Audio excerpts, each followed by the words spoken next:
और इसमें 17 भारतीयों की मौजूदगी है और सबसे पहली भलाई भारतीयों की सोची गई और भारतीय विदेश मंत्री ने इसके बाबत ईरान के विदेश मंत्री से बातचीत भी की और ईरान को आखिरकार भारत की वो बात माननी भी पड़ी है। और आपने देखा होगा कि उनका डिफेंस एग्रीमेंट है एक दूसरे के साथ, जितने वो मेरे ख्याल में that is the only country who has some influence on Iran.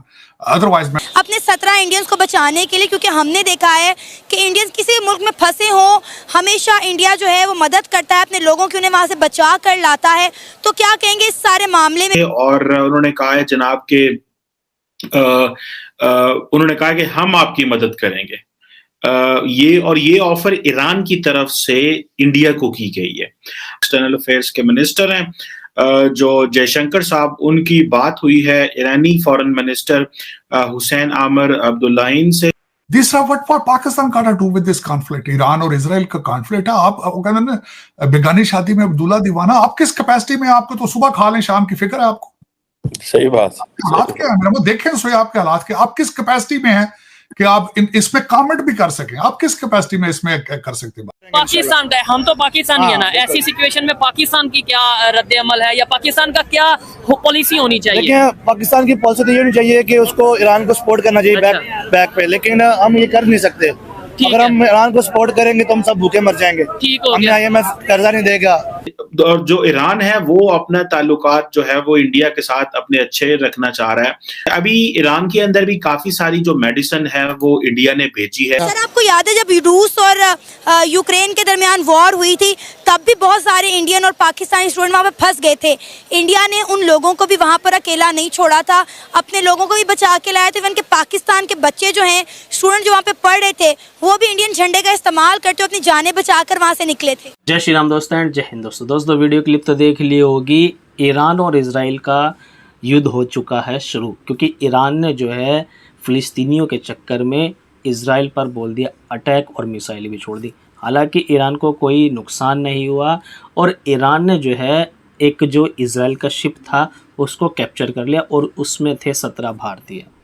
अब जब 17 भारतीय निकल गए तो ऑब्वियसली भारत को तो पता चलेगा ही, इसीलिए इस इनिशिएटिव को लिया जा रहा है कि एस जयशंकर जो हैं उन्होंने ईरान के मिनिस्टर से बात करी है और अपने 17 भारतीयों को छुड़ाने के लिए उन्होंने बोल दिया है। और उसके ऊपर अब पाकिस्तान के लोगों का जो रिएक्शन आ रहा है, पाकिस्तान के लोग क्या कह रहे हैं इस बारे में, इस वीडियो हम देखने वाले हैं। चलिए वीडियो देखते हैं, फिर मिलते हैं वीडियो के बाद, स्टार्ट करते हैं। भारतीयों की रिहाई की जो कोशिश है वो भारत सरकार की तरफ से की जा रही है। इस बाबत भी ईरान के विदेश मंत्री से भारत के विदेश मंत्री की बातचीत हुई और एक बहुत ही उत्साह बढ़ाने वाली बात यह है कि ईरान के विदेश मंत्रालय की तरफ से जो बयान जारी किया गया उसमें यह कहा गया है कि जो जहाज़ जो जब्त किया गया है उसका विवरण, उसकी पड़ताल जो है वो की जा रही है और जल्द ही भारतीय प्रतिनिधि को उन चालक दल के सदस्यों से मिलने दिया जाएगा। क्योंकि अगर आपको याद हो, यूक्रेन और रशिया की वॉर में भी बहुत सारे इंडियन जब फंस गए थे तो इंडिया ने अपने बंदों को वहाँ से निकाला था। हमने देखा है इंडिया में ये खासियत है कि वो अपने लोगों को कहीं पे भी तने तनहा नहीं छोड़ता। जी, ये बहरहाल इस लिहाज से ये एक अच्छी चीज़ है कि ईरान के पास ये एक कार्ड है, वो इसराइल का शिप भी छोड़ देगा, इंडियंस को भी छोड़ देगा और इस तरह से इवेंचुअली इसकी सुलह हो सकती है। तो ये अच्छा है अगर इंडिया कोई कोशिश करे और सब छुड़ा ले और ये सारी सुलह हो जाए और जंग आगे ना बढ़े। आपको लगता है इंडिया इन सब में कोई रोल प्ले करेगा, क्योंकि ईरान और इसराइल दोनों के साथ इंडिया की बनती है? अच्छा, वैसे मुझे इसी पे शक रहता है। यकीनन इंडिया के ईरान के साथ बहुत अच्छे रिलेशंस हैं और बहुत बड़ी तिजारत है और ईरान की चीन के साथ भी बहुत अच्छी तिजारत है।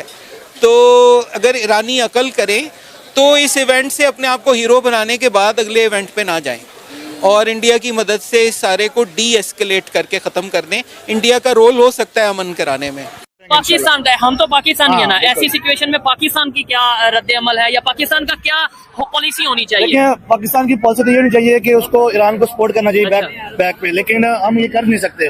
अगर हम ईरान को सपोर्ट करेंगे तो हम सब भूखे मर जाएंगे। हमें IMF कर्जा नहीं देगा, हम अमेरिका को नाराज करेंगे, वो नहीं हम कर सकते। वो हम नहीं कर सकते। जैसे खान साहब ने बोला, आपने बोला अरब ममालिक को शर्म करनी चाहिए, आपने इस सेंस में बोला ना कि उनके पास या थोड़े सोर्सेज ज्यादा हैं, रिसोर्सेज मतलब पैसे ज्यादा हैं, सोर्सेज ज्यादा है, उनकी सुनी जाती है। लेकिन वो पहले इसराइल को तस्लीम करने जा रहे थे। नहीं, सऊदीया ने तो शायद कर भी लिया था। ये भी तस्लीम करने जा रहा था मेरे ख्याल से। तो इस वजह से उन्होंने फलस्तीन पहले हमला किया ताकि ये अरब ममालिक जो है ये धड़ाधड़ इसको तस्लीम करते जा रहे हैं। तो ये हमें, लेकिन हमारे अंदर कोई काम भी इस्लाम का नहीं है। जैसे कि ऐसा कौन सा गुनाह का काम कर दिया हमने? हमने सबसे पहले काम ये किया कि आप मेरे सामने खड़े हो इस्लामी मुल्क में, तो आपके सर पे दुपट्टा नहीं है, ठीक है? भाई तुम लोगों का इस्लाम दुपट्टे से क्यों शुरू होता है, दुपट्टे पे क्यों खत्म हो जाता है? पकड़ो अपनी चादर, मेरे पास है, I have my own short. आपने तो ये मेरा डिसीजन है ना, आपका थोड़ी ना। आपका डिसीजन क्यों है? अल्लाह के हुक्म। अब देखो, आपने मुझे मेरी परमिशन के बगैर टच किया, आपको पता है ये कितना बड़ा चीज है। आपने जो बोला ना उन्हें शर्म करनी चाहिए, वो शायद ये सोचते होंगे पाकिस्तान को शर्म करनी चाहिए, क्योंकि पाकिस्तान के पास तो इस्लामिक हम हमेशा यही बताते हैं ना कि पूरी दुनिया के इस्लामिक कंट्रीज के ठेकेदार हम हैं, क्योंकि हमारे पास एटॉमिक पावर है, एटॉमिक बम है। तो फिर वो ये सोचते होंगे, किसी को भी पूछ रहे हैं कि पाकिस्तान एक एटमी ताकत है, तो क्या आप उसका क्या देखते हैं असर दुनिया में? वो कहते हैं ये बेकारी है। पहली बात ये है कि आप जहाँ से भी सीख के आए, आपकी तरबियत में बहुत बड़ा डिफेक्ट है, आपकी तरबियत में बहुत बड़ा डिफेक्ट है। 10 डिफेक्ट तो मैं मदरसे से सीख के आई हूँ। मदरसे से क्लैपिंग करो, ये मदरसा प्रोडक्शन है, करे क्लैपिंग जरा। आप क्यों नहीं बजा रहे तालियां? आप क्यों नहीं बजा रहे? मदरसों में ये सिखाया जाता है आपको, यही सिखाया जाता है, ये सिखाया जाता है। हम दुआ करेंगे पाकिस्तान का है, हम तो पाकिस्तानी है ना। ऐसी सिचुएशन में पाकिस्तान की क्या रद्द अमल है, या पाकिस्तान का क्या पॉलिसी होनी चाहिए? देखिए, पाकिस्तान की पॉलिसी तो ये नहीं चाहिए कि उसको ईरान को सपोर्ट करना चाहिए बैक पे, लेकिन हम ये कर नहीं सकते। अगर हम ईरान को सपोर्ट करेंगे तो हम सब भूखे मर जाएंगे। हमें IMF कर्जा नहीं देगा, हम अमेरिका को नाराज करेंगे, वो नहीं हम कर सकते, वो हम नहीं कर सकते। जैसे खान साहब ने बोला, आपने बोला अरब ममालिक को शर्म करनी चाहिए, आपने इस सेंस में बोला ना कि उनके पास या थोड़े सोर्सेज ज्यादा हैं, रिसोर्सेज मतलब पैसे ज्यादा हैं, सोर्सेज ज्यादा है, उनकी सुनी जाती है। लेकिन वो पहले इसराइल को तस्लीम करने जा रहे थे, नहीं सऊदीया ने तो शायद कर भी लिया था। ये भी तस्लीम करने जा रहा था मेरे ख्याल से। तो इस वजह से उन्होंने फलस्तीन ने पहले हमला किया, ताकि ये अरब ममालिक जो है ये धड़ाधड़ इसको तस्लीम करते जा रहे हैं, तो ये हमें भूलना जाए। अच्छा, एक और चीज है, आपने जो बोला ना उन्हें शर्म करनी चाहिए, वो शायद ये सोचते होंगे पाकिस्तान को शर्म करनी चाहिए, क्योंकि पाकिस्तान के पास तो इस्लामिक पावर है। हम हमेशा यही बताते हैं ना कि पूरी दुनिया के इस्लामिक कंट्रीज के ठेकेदार हम हैं, क्योंकि हमारे पास एटॉमिक पावर है, एटॉमिक बम है। तो फिर वो ये सोचते होंगे। देखिए सर, खाली ये नहीं सोचना चाहिए, सारी दुनिया को पता है, सबको पता है हमारे पास एटॉमिक पावर है, लेकिन हम कितने को ताकतवर है, ये सारी दुनिया को पता है। इसके बारे में कोई दो राय नहीं है। किसी को भी पूछ रहे हैं कि पाकिस्तान एक एटमी ताकत है, तो क्या आप उसका क्या देखते हैं असर दुनिया में? वो कहते हैं ये बेकारी है।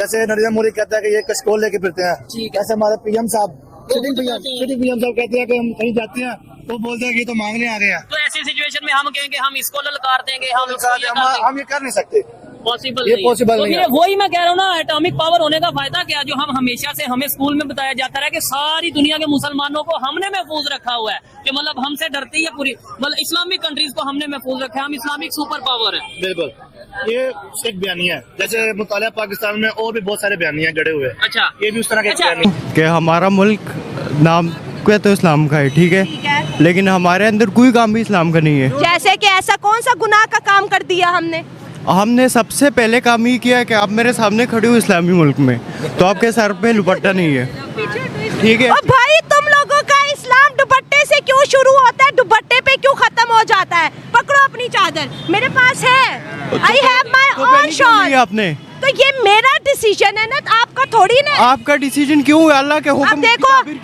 आपने मुझे मेरी परमिशन के बगैर टच किया, आपको पता है ये कितना बड़ा गुनाह किया। आपको मैं टच नहीं किया, आपके सर पे अपनी तो आपने क्यों नहीं? बहन नहीं, blood, you are not in my blood relation. दोस्तों वीडियो हो गया ख़त्म और आप लोगों ने इन पाकिस्तान के लोगों की बात तो सुन ली होगी। दरअसल बात यह है, भारत के लोग दुनिया के किसी भी कोने में मौजूद है और वहाँ पर आपातकालीन स्थिति हो जाती है तो हमारे एस जयशंकर जी हो गए या PM मोदी जी हो गए या फिर दूसरे जो मिनिस्टर्स हैं, वो इनिशिएटिव यही लेते हैं कि जल्द से जल्द अपने भारतीय लोगों को वहाँ से निकाल लिया जाए, वहाँ से एकदम सेफ़ निकाल लिया जाए। और ऐसा कितनी बार हुआ है, जब रशिया यूक्रेन की वार हुई है, टर्की में ज़लज़ला आया, उसके अलावा बहुत सारी जगह ऐसा देखा जा चुका है कि जब भी किसी भी देश पर कोई भी मुसीबत आ जाती है और वहाँ पर भारतीय फंसे हुए हैं तो वहाँ से निकाल लेते हैं और दूसरे देश के लोगों को भी निकाल लेते हैं। अब ये एक बहुत बड़ी जो है हमारे देश की खूबी है, क्योंकि हमने एक हर किसी से डिप्लोमेटिक तौर पर बहुत अच्छे रिलेशनशिप कायम कर रखे हैं और उसकी वजह से सारे के सारे देश हमारी सुनते भी हैं, जिसकी फ़ायदा ये मिलता है कि हम अपना काम निकाल लेते हैं। और कुछ जाहिल पाकिस्तानियों का तो कहना वही है कि वो जो मदरसा छाप स्टूडेंट हैं उनकी सोच आप लोगों को पता ही होगी, क्योंकि उनकी सोच तो कभी बदल नहीं सकती है और बदलनी भी नहीं चाहिए, क्योंकि इन लोगों का जो नसीब है वो यही है। दोस्तों, आप लोग इस वीडियो को देख करके क्या कहना चाहते हैं प्लीज़ कमेंट सेक्शन में ज़रूर बताइए। वीडियो कैसी लगी, वीडियो की इन्फॉर्मेशन कैसी लगी, वो भी कमेंट सेक्शन में ज़रूर बताइए। नेक्स्ट वीडियो में मिलेंगे, तब तक के लिए जय हिंद, जय भारत।